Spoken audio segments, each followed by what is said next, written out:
Hello, and welcome to the Total Mental Performance Podcast, the one and only mindset podcast dedicated to helping fitness entrepreneurs and coaches master their mindset, giving you insider access to industry leaders around their psychology, their campfire stories, and the mindset required to be successful in this business.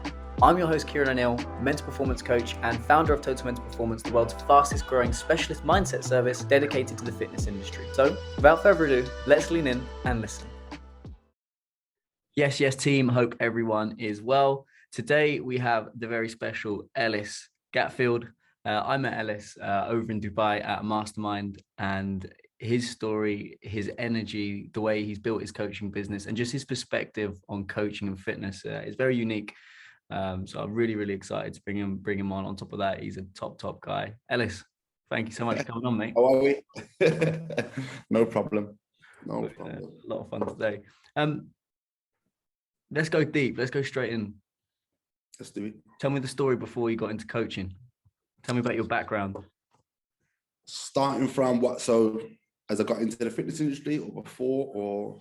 Just before. Run me through, because you got a very unique story that you told me that allowed you to eventually get into coaching. But let's go a little bit before that.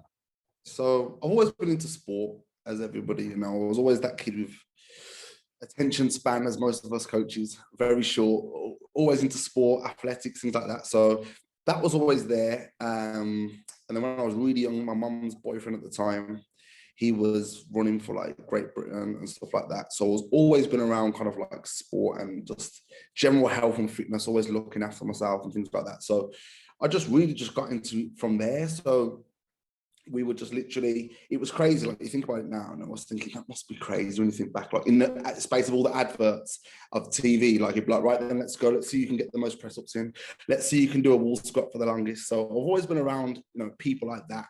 And then that just got me into the kind of like wanting to help people, wanting to try. I seen what it did for me. I loved it. I was so shy as a person, like very wouldn't talk to anybody, wouldn't leave a mum's side as a kid. And then when I started playing sports, it was like I was like a different person. When I started playing, American football and things like that, people would say you're so different when you're on the field compared to when you're off. And it kind of just let myself, I was more me when I was around that kind of environment. So that's what I did, and I was going to the gym. I was at school, I was 13 when I started at the gym. Most kids are getting in trouble. I always used to bunk off school to try and get to the gym on time because I was training. My first training partner was like this big Polish bodybuilder, and he used to train at like 2:30. And I was obsessed with getting big. I was the tiniest kid ever, so skinny. And I just wanted to get muscle. That's all it was about. So I'd bunk off school, jump on the bus and go and train with him every single day, 2:30 until probably 4:00. And my love just started just growing for it, just for fitness and the gym. And I just loved the community that we had in the gym. It kind of brings people together that would never normally speak, would never really be kind of in that circle. But when you're in the gym, it's like you'll speak to someone you never would have spoken to before, speak to someone over there you never would have spoken to before, and you're all really close and got something in common. So that's basically how I fell in love with, training and the gym.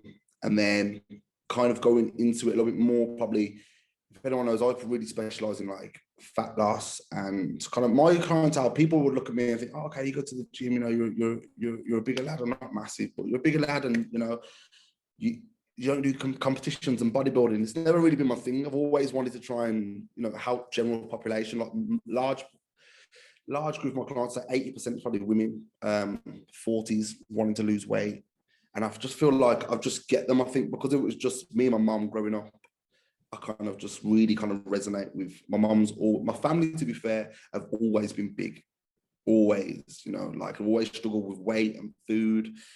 And I was like that one that just was never like that. I went the complete opposite way. So I've seen what kind of impact it can have on people that are, overweight and confidence and health issues and stuff like that. And it just, when I talk to people, I just always found that kind of clientele just gravitated towards me. I think it was just because I'm used to just being with my mum 24/7 when I was a kid, just me and her, all my family like that. So yeah, that's kind of how I got into the style of coaching that I do now. It's interesting, isn't it? Because you understand these people and how they feel and how they operate. and as a result, they trust you. And the number one predictor of, so they did some studies in therapy, and they put all the same parameters, number of sessions, the types of mental illness and mental health challenges. And they basically were trying to figure out what's the best type of therapy. Is it CBT? Is it psychotherapy? Is it counseling? Is it all these different ones? And they couldn't determine which one was the best. And the only predictor they could find was the relationship between the client and the therapist. And I think coaching is the same thing. I think it's the relationship between we build with our clients, and if you can resonate with these people, then they trust you. They're like, this person gets me. And when I think most human beings, we're just waiting really to feel understood. And when we feel understood, we buy in and we listen and we do it. And that's clearly, that's clearly something that you've been able to do. It's like a common thing. Like, even when I get new clients now, I'll talk to them, always get them on a call, make sure that we're on a level. Like, I think as you get more and more experience in coaching, you really got the luxury of like picking who you work with. I think that's so important, not just grabbing people left, right, and center. I really like to make sure that like I'm on a level with them. And most of these women like would say like, oh, you look so like intimidating when, if I see you in the gym, I'd be so intimidated, but I feel like I've known you years. And like, that's what it's about. It's about having someone that you can, there's no point having a coach that you can't talk to, you've got to be that person's go-to person. So yeah, that's what it is. I kind of do just resonate with that kind of clientele, which is cool, makes me a bit different. Yeah, and it's quite unassuming, because like, even just then when you said 80% of your clients are women in their 40s, even then, I knew you worked with a lot of women. That surprised me. I was like, oh fuck, well, that's quite a lot. And that's kind of what I like about you, Ellis, is that people would look at you and assume one thing, and then when you actually get to know Ellis, it's a completely different human being underneath that. If you look at all your imagery, you'd imagine you'd attract lots of, young men that are like bodybuilding and want to get bigger. But I think that's the beauty of just being yourself and just connecting with people you want to connect. I help people like that because I see me in a lot of people. Like, I've got a few clients that were, like me, young, really keen to kind of grow and get into it. And there's so much like kind of rubbish out there now, like so much information. People just get confused. I'm just like, want to take them under my wing and say, right then, don't make all the mistakes that I made. Like, let's just go straight to it. Here we go. And that's what I like doing that too. But as I said, most of them would be women in their 40s plus. Yeah. You have a very calming energy about you. And based on our conversation, I know you've had to overcome a lot of adversity. And I think when you overcome adversity, you start to realize, you know what, it's all right. What's going on right now is not really a big deal. I've overcome other things. Go as deep as you feel safe and comfortable, but can you share some of the adversity that you've had to overcome to get to where you've got to? For context, Ellis has built not only successful offline businesses, but he's also built a very successful online coaching business.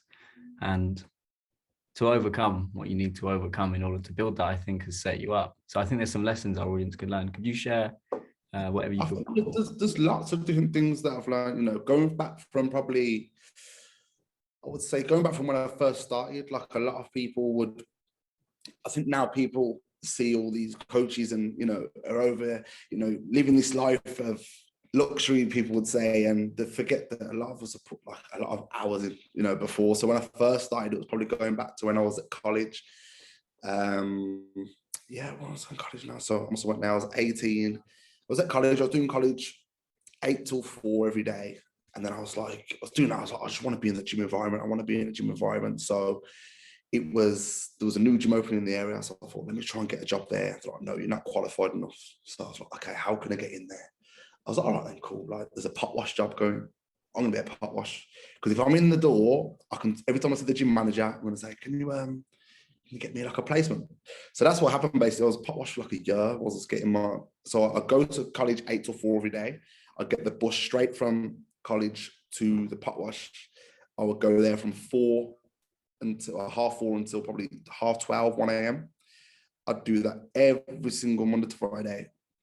And then on the weekends, I got the gym to let me do like, it's kind of like we do for free, like voluntary basis. Saturday and Sunday was 8 till 8 voluntary. So I'd done that for like a year nearly. So free work in the gym for a year, 2 12-hour shifts, on top of the pot washing college. That was kind of hectic. That was what gave me a bit of character, you know. And then I was watching my mum was working. My mum's always been like a crazy, had a crazy work ethic. You know, she was busy. And that was kind of what got installed in me. But I think like as I got going forward now, skipping forward, as I got to my PT and it started getting crazy busy, I was kind of looking and I see my mum always struggle. You know, she was doing like 70, 80-hour weeks trying to keep me where she thought was a good place to be. You know, she never wanted me to go without, which she'd done her best to do that. So I've always got that kind of mentality in me of work hard. But then at time when I was doing the both, I think my mum, yeah, she had 2 years off work sick because she just like literally just broke down, just thought, no, I can't do it, can't leave, you know. And then when you see mum go through that, you're thinking, oh my God, like, and then you've got all these other pressures that are coming on top of me now. As a young lad, I'm like, okay, I know where I want to go, I know what I want to do. But all of a sudden now I've got this pressure of thinking, right, Ellis, there's no safety net. Like, you've got to make this happen. You've got to do this because, you know, that was my ultimate goal. If you spoke to me when I was a kid, it was like, yeah, just retire my mum. Cool. That's what I want to do. Retire my mum. Don't want it to have to work. So seeing her go through like all that crazy stress, you know, being bedbound and just struggling in general, getting upset, it was like, oh gosh, like I've got all this pressure now. Like I want to, you know, I want to just work. And that was when I probably went too much on the PT and I was doing 65 hours a week, personal training. A lot. Yeah, crazy. Like most PTs, probably 30 hours is probably a limit for good quality PT. I was doing 60 hours, 65 some weeks of solid PT. I was in the gym from 5:30 until 10:30. And then I go and train myself. It was just crazy, go. And I could just see what was happening to my mum. I could see it kind of happen to me. And I was thinking, shit. Like I had no energy. I was feeling low. And if anyone knows me, it's like when I walk in a room, I like to bring some energy. I like to bring, and with PT, and I think with what we do, especially, it's like we're always giving. I always give energy. Like if someone comes into me low, it's installed in me. I want them to leave the room feeling better. And that was what it was. That's probably how I got so busy, because people used to come up to me and say, I just love how your energy is on the gym floor when I was PTing. So I got to a point where no one could see that. Everyone was just like, I'm trying to give this front up 24/7. And behind there, I was just like a shell. I was just like, I had no energy to give to nobody. I was sleeping whenever I could, like I'd go and have a quick 20 minutes in the car, 2-3 hours back to work. And I thought, man, you kind of lose yourself in it, and it was just like, it was like a wake up call, and I went, I think it was when was it now? I said, my girlfriend at the time, I rang, she was like, what's wrong? Like, like, you feeling really low? She's like, okay, just ring the doctors and see what they say, and I rang the doctors. I remember I was in the car and I just stood there and I thought, I was on the car and I went, what's wrong? Like, they just actually asked me, I couldn't talk to them. I was on the edge of fully just completely breaking down. I thought, I've never been like this. I've always been this super strong person that's never got upset. I've always been the rock for everybody. And I just thought, I can't do it. Like, I can't go into work. I would go into the gym and I thought, I can't go in this gym. Like, I can't go in there. Like, it was too much. Just the thought of it, I'm going to be stuck in there until 11 o'clock tonight. And I've got it again tomorrow and again tomorrow and again tomorrow. So I ended up just taking more and more. I took nearly like a month off. I thought, I can't do it. And that's when I first got my business coach. I reached out to one of my first business coaches that I used. And it was more of like a desperation. I thought, I literally can't live like this anymore. Like, it was crazy. And at the time, I was earning good money, but I was still trying to do what I could, at home and everything like that. So I never sat on loads, I was always giving. If it's my friends that need it, whoever needs it, it was just that. And so basically then I lost the train of thought now. So that's it. I got my business coach, and then literally he was like, right, this is what we need to do. Scale it all the way down. One of the scariest things I've done, because I see people and I think investing is massive, invested in yourself. That was the first time I actually realized I had to borrow some money of people. I thought, like, this is how much I need this, And to be honest, within a couple of months after that, it completely changed everything around, like, it was crazy. So that was probably one of the most adverse things, like seeing just the struggle of the pressure of like trying to, that I probably put on myself. It was never put on me from my family or my mom or anything like that, ever. She would, but it was just internally, I used to put it on myself a lot. I would see that. And then obviously, like, I'm working all these hours, and where I come from, a lot of my friends would get mixed up in the wrong things and in going down the wrong, you could call it the wrong routes and the wrong roads of getting money and things like that. And it's like you're working all these hours and you've got these people, you know, and like you would literally like, you would look at me, like, I'm doing all this and I'm still struggling, you know, and it's crazy. It's so easy to get tempted to just go down that route and stuff like that. So, and that's what it is, you know. And I think growing up as well, I've always had this thing of that sort of, oh, people probably think that you like that anyway. If you're going to get money, people are going to think you're probably doing that anyway. Because I remember when, like, I remember my first experience of that was in primary school, and there was this, I was a bit, I weren't naughty in school, I was just getting distracted easily. I had this behavioural coach coming, and he just looked at me and he goes, see people like you, he goes, I guarantee you're going to end up in prison like the rest of them. I went, what? And I was in primary school, and my mum was livid when I told her. And I was like, no way. And I think, just, you know, just little things like that, when you just, I was slowly getting conditioned, like, oh, is that what everyone thinks that I'm going to be? You know, like, and that's what gave me the drive to think, you know what? No, watch what I'm going to do. I want to try and do the complete opposite now. You know, and I think that is where I kind of like it now, because it's like, I'll see young kids where, you know, I grew up from, and I'll see young kids having the same kind of battle of what to do, you know. Just for the listeners, just describe that environment. I know that environment, but just describe what that is. There's a lot of distraction. There's a lot of trouble that kids could go into. So just describe that. It was like, I used to basically, when I was younger, I used to just look at people around me, and I thought people that look like me, that have got money, were either footballers or drug dealers. Simple as that. Like, there weren't people around me in my area that looked like me that were doing well from coaching or a normal job or a lawyer, or, you know, it would just never happen. You know, that was just conditioned. It was like, okay, that's what you're going to be. If you want money, you've got to either be a footballer, play sport, or go down that route. You know, and that's kind of the environment it's in. And it's a constant distraction, because you've got people trying to go, do this, like, what are you working on hours for?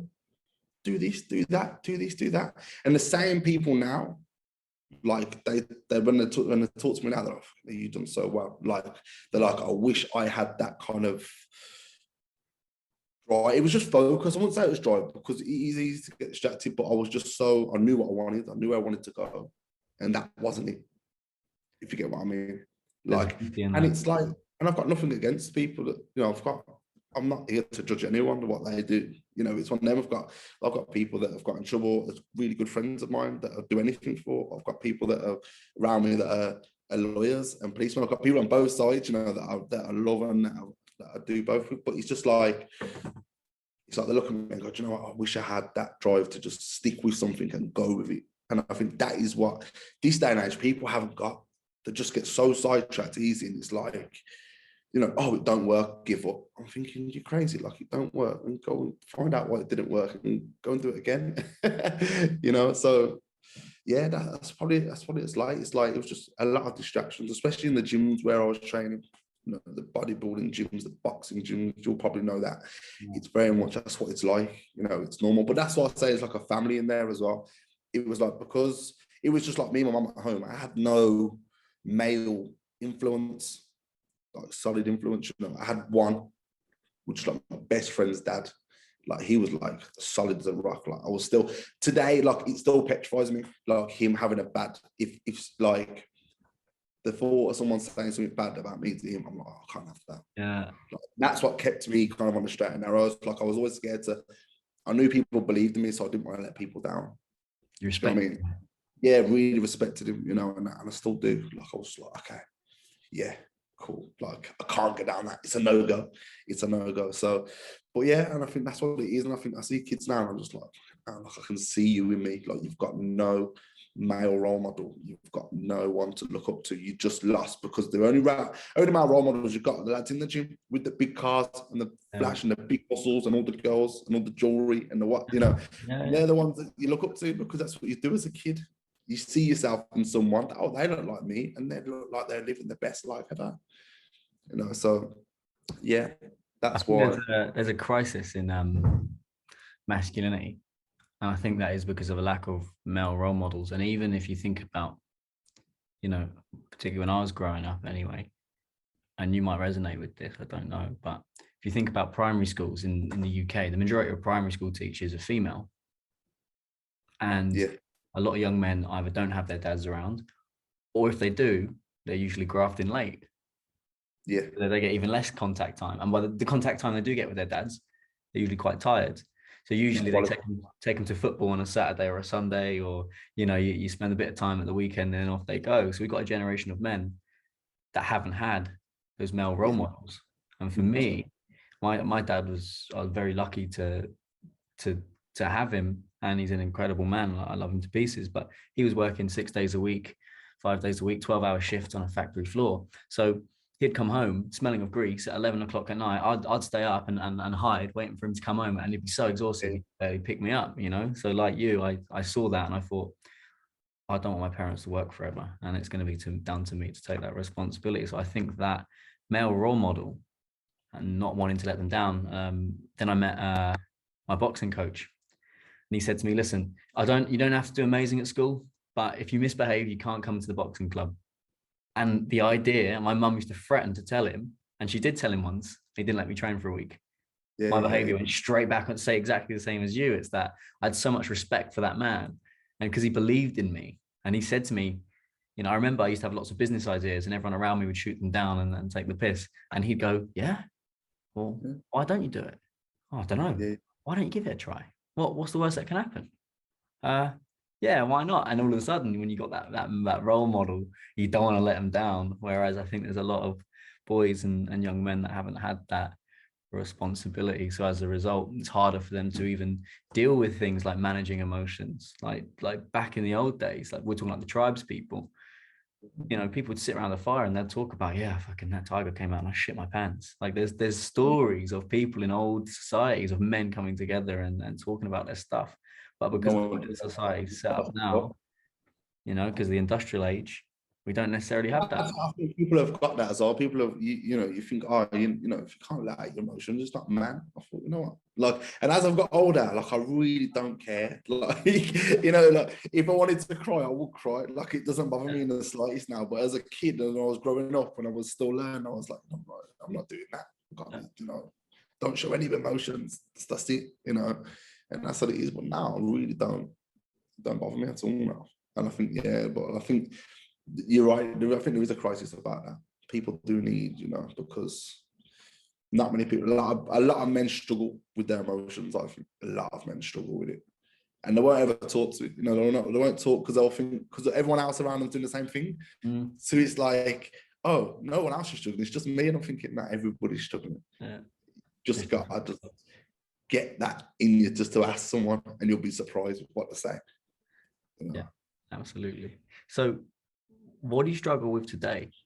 Because a lot of people seem to think, once I've got my business to this position, I'm coaching X amount of clients, I'm making this much amount of money, or I'll be fine. And they often look at the outcomes and the metrics and they think, well, I'll be happy when.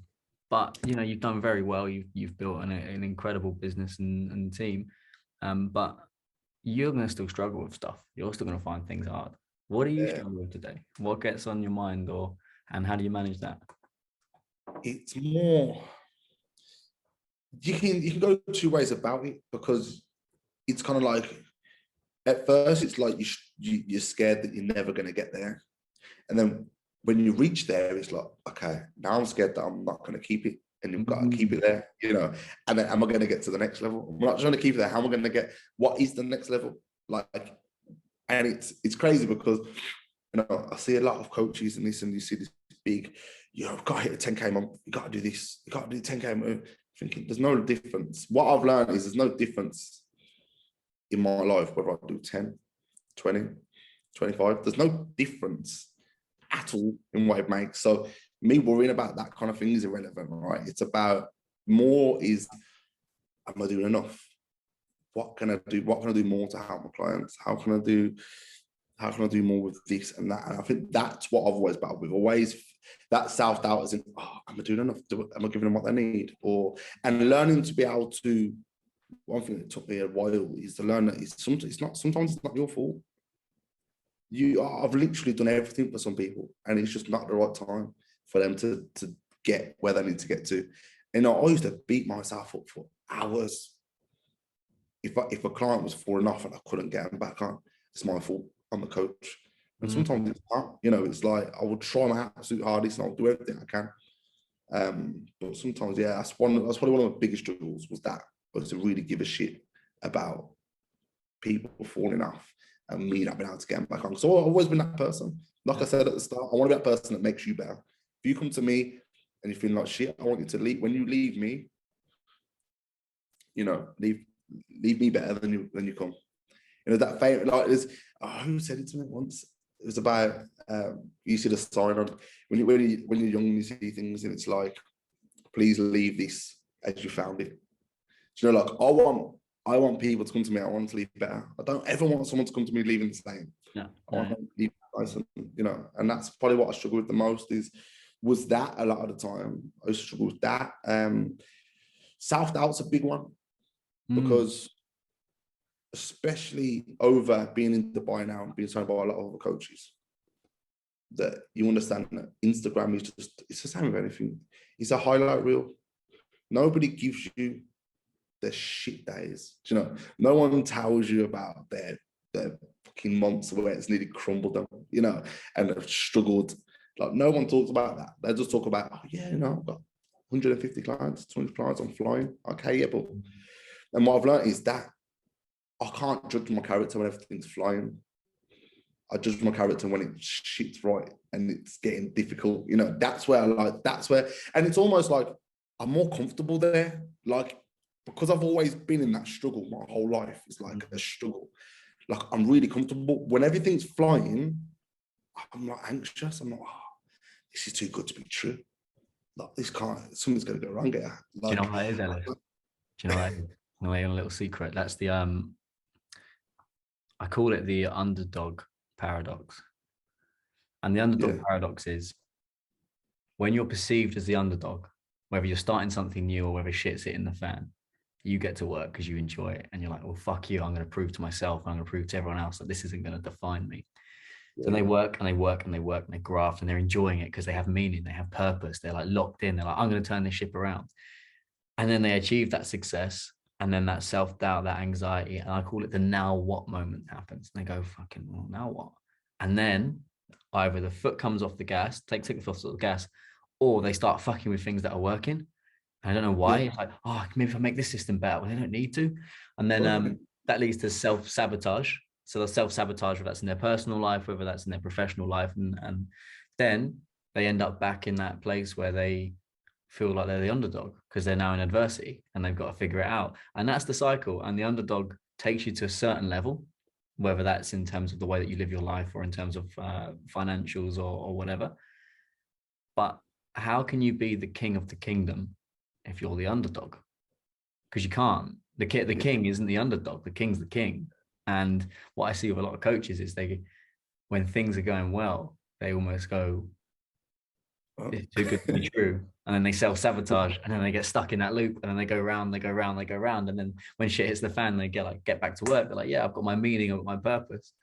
And that's something I struggled with for many years. And it's an observation that I made. And I remember doing a mindset session with my mindset coach and just going, how the fuck can I be the king of the kingdom if I'm the underdog? I can't.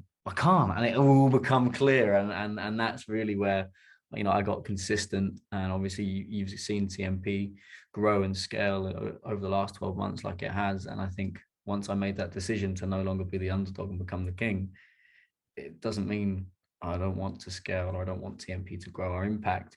It just means that it doesn't define me, and that stability of mind.